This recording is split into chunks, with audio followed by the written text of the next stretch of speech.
آئیے تاریخ کے ایک ایسے باب کو کھولتے ہیں جس نے دنیا کی معیشت کا رخ ہی بدل کر رکھ دیا۔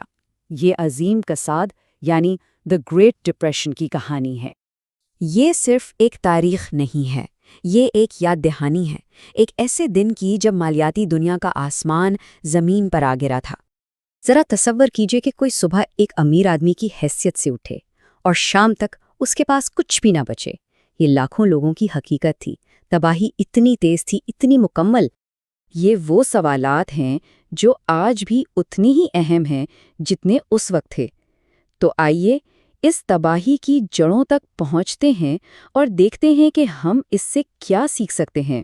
ہر بڑی تباہی سے پہلے اکثر ایک بہت بڑی پارٹی ہوتی ہے، اور 1920 کی دہائی تاریخ کی سب سے بڑی معاشی پارٹیوں میں سے ایک تھی۔ جنگ کے بعد امریکہ میں امید اور خوشحالی کی ایک زبردست لہر تھی۔ فیکٹریاں دن رات چل رہی تھیں، نئی ٹیکنالوجی زندگی بدل رہی تھی، اور ایسا لگتا تھا کہ اسٹاک مارکیٹ میں پیسہ لگانا دولت مند ہونے کی گارنٹی ہے۔ جب پیسہ کمانا اتنا آسان ہو جائے نا، تو ہر شخص خود کو مالیاتی ماہر سمجھنے لگتا ہے۔ یہی اس دور کا سب سے بڑا دھوکہ تھا۔ سب کو یقین تھا کہ یہ اچھے دن کبھی ختم نہیں ہوں گے، اور اس پارٹی کو ہوا دینے والا ایندھن تھا مارجن پر خریدنا۔ یہ ایک ایسا خطرناک کھیل تھا جس نے بہت سے لوگوں کو امیر تو بنایا، لیکن اس سے کہیں زیادہ لوگوں کو برباد کر دیا۔ دیکھیں، یہ نظام بہت خطرناک تھا۔ کوئی بھی شخص صرف $100 سے $1000 کے سٹاکس کنٹرول کر سکتا تھا۔ اگر مارکیٹ اوپر گئی تو منافع بے تحاشا ہوتا، لیکن اگر ذرا سی بھی نیچے گر گئی تو نہ صرف اس کی اپنی رقم ڈوب جاتی بلکہ وہ بروکر کا قرض دار بھی ہو جاتا۔ لیکن ہر پارٹی کا ایک اختتام ہوتا ہے، اور اس پارٹی کے ختم ہونے کے اشارے ہر جگہ موجود تھے، لیکن جشن کے شور میں کسی نے انہیں سنا ہی نہیں۔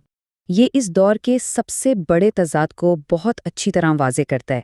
ایک طرف، جیسا کہ یہاں نظر آ رہا ہے، حقیقی معیشت یعنی کسان، مزدور، فیکٹریاں کمزور ہو رہی تھیں۔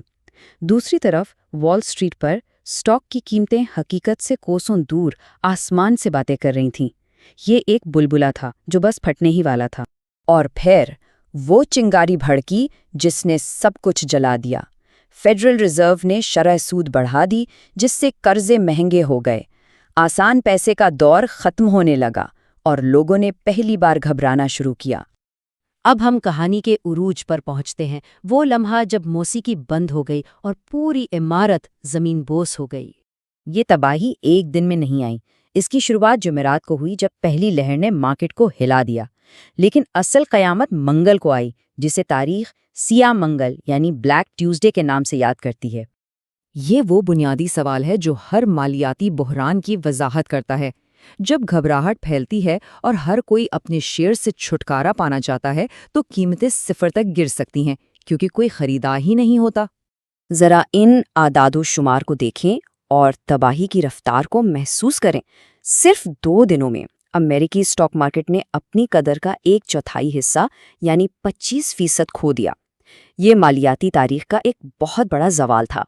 16 ملین شیئرز، یہ تعداد اس دن کی گھبراہٹ اور افراتفری کی گواہی دیتی ہے۔ ایسا لگ رہا تھا جیسے ہر کوئی ایک ہی وقت میں ایک چھوٹے سے دروازے سے باہر نکلنے کی کوشش کر رہا ہو۔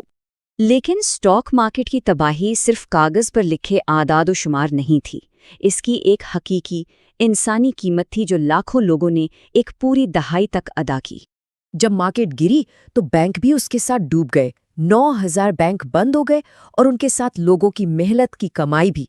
اس وقت کوئی حکومتی گارنٹی نہیں تھی، اگر کسی کا بینک ڈوبتا تو اس کی بچت بھی ڈوب جاتی، ہمیشہ کے لیے۔ اس کا اثر سیدھا ملازمتوں پر پڑا، کاروبار بند ہو گئے اور بے روزگاری 25% تک پہنچ گئی۔ اس کا مطلب ہے کہ ہر 4 میں سے 1 کام کرنے والا شخص بیکار تھا، خاندان بھوکے تھے اور مستقبل بالکل تاریک تھا۔ اور یہ کوئی مختصر بحران نہیں تھا۔ اس تباہی سے نکلنے میں امریکہ کو 10 سال سے زیادہ کا عرصہ لگا۔ ایک پوری نسل نے اپنی جوانی غربت اور مایوسی میں گزار دی۔ تو سب سے اہم سوال، کیا ایسا دوبارہ ہو سکتا ہے؟ آئیے دیکھتے ہیں کہ کیا سیکھا گیا ہے اور کون سے خطرات آج بھی موجود ہیں۔ اچھی خبر یہ ہے کہ کچھ سبق سیکھے گئے ہیں۔ آج FDIC انشورنس جیسے تحفظات ہیں جو بینک میں جمع رقم کی ضمانت دیتے ہیں، اور سرکٹ بریکر جیسے نظام ہیں جو شدید گراوٹ کی صورت میں تجارت کو عارضی طور پر روک دیتے ہیں۔ لیکن بری خبر یہ ہے کہ انسانی فطرت نہیں بدلی۔ کیا سرائی پر مبنی بلبلے اب بھی بنتے ہیں، چاہے وہ 2000 کا .com ہو، 2008 کا ہاؤسنگ ہو یا حال ہی میں کرپٹو، اور انتباہی علامات کو نظر انداز کرنے کا رجحان آج بھی اتنا ہی ہے۔ تو اہم نکتہ کیا ہے؟ مارکیٹ ہمیشہ منطقی نہیں ہوتی۔ قرض ایک دو دھاری تلوار ہے۔ جب ہر کوئی کہے کہ کوئی خطرہ نہیں، تبھی سب سے زیادہ محتاط رہنا چاہیے۔ اور یاد رہے، معاشی تباہی سے بحالی ایک لمبا اور تکلیف دہ عمل ہوتا ہے۔ اور یہ کہانی ہمیں اسی سوچ کے ساتھ چھوڑ جاتی ہے۔ ٹیکنالوجی بدل سکتی ہے، مارکیٹیں بدل سکتی ہیں، لیکن جب تک انسانی لالچ اور خوف موجود ہیں، تاریخ کے خود کو دہرانے کا خطرہ ہمیشہ موجود رہے گا۔